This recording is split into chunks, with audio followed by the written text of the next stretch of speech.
Do you feel that way with anything else in life? Do you feel like you get in that present state? Yeah, I think about that a lot. Like, I don't know, sometimes like backup plan. What's my backup plan? And I don't feel like I get that from much else. I mean, I think human connection is huge for me too, like what you were talking about. And I think music is kind of my way to do that. And even just like my talking between songs.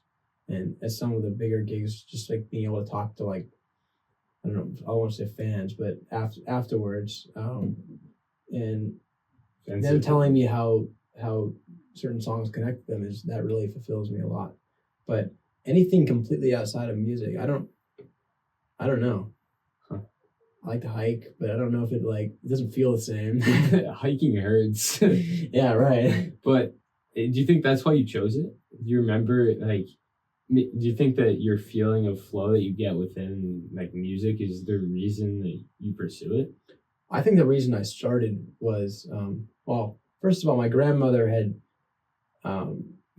she was a dancer, and I think on both sides of my family, both my sets of my grandparents are pretty artistic and musical. Yeah.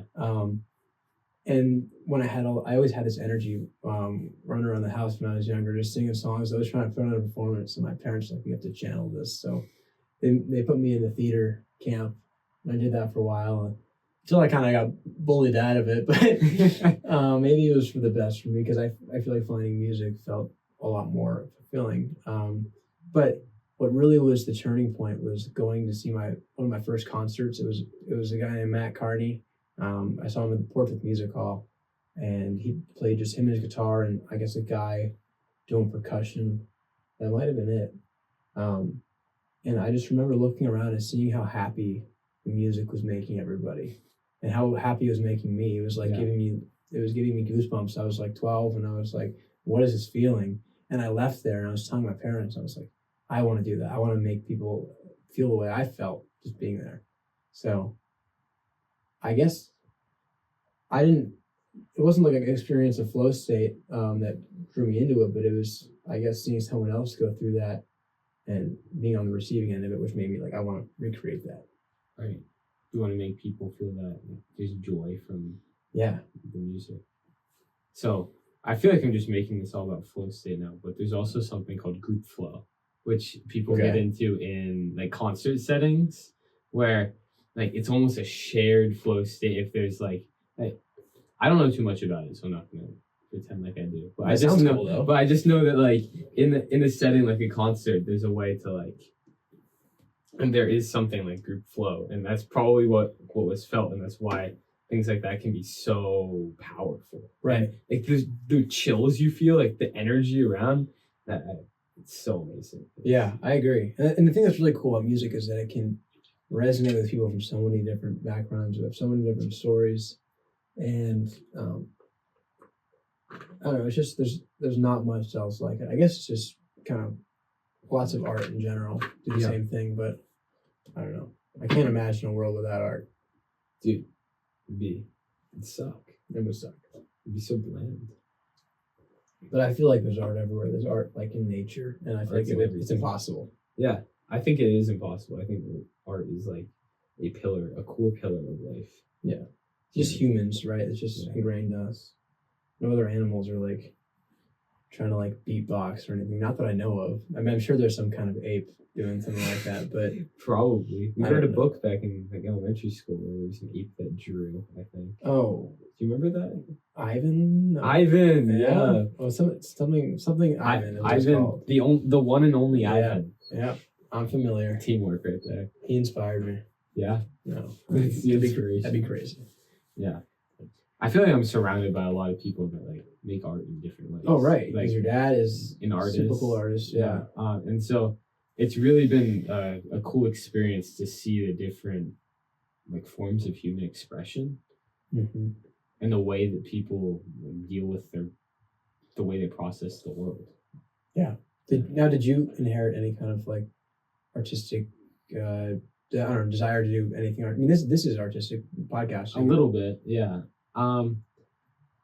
From what I know right now, I'm a horrible singer. My voice, like, if I'm at a concert or something and I'm trying to sing along, I get glares from people. Right.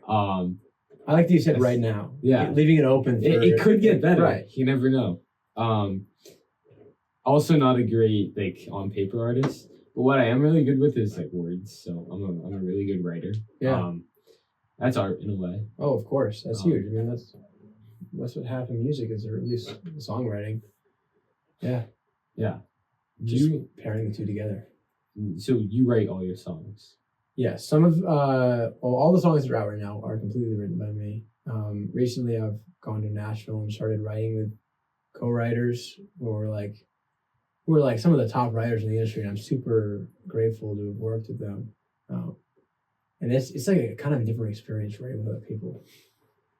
Does it take away from like the genuine processes like in your head?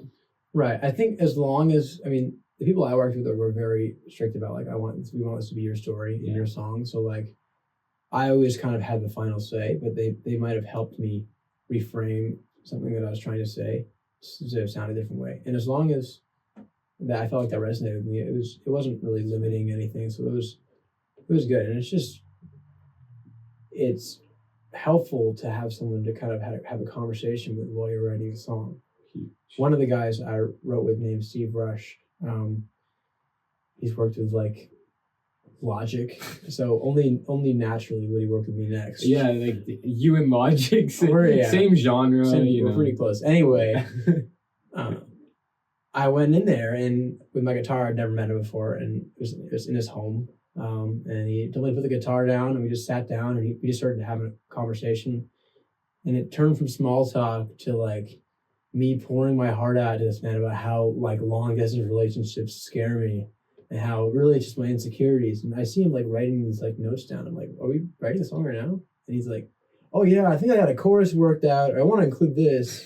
And I'm like, dude, okay. I mean, thanks for the warning, but it was great. It was so, because it was derived completely from our conversation, it was so natural. Right.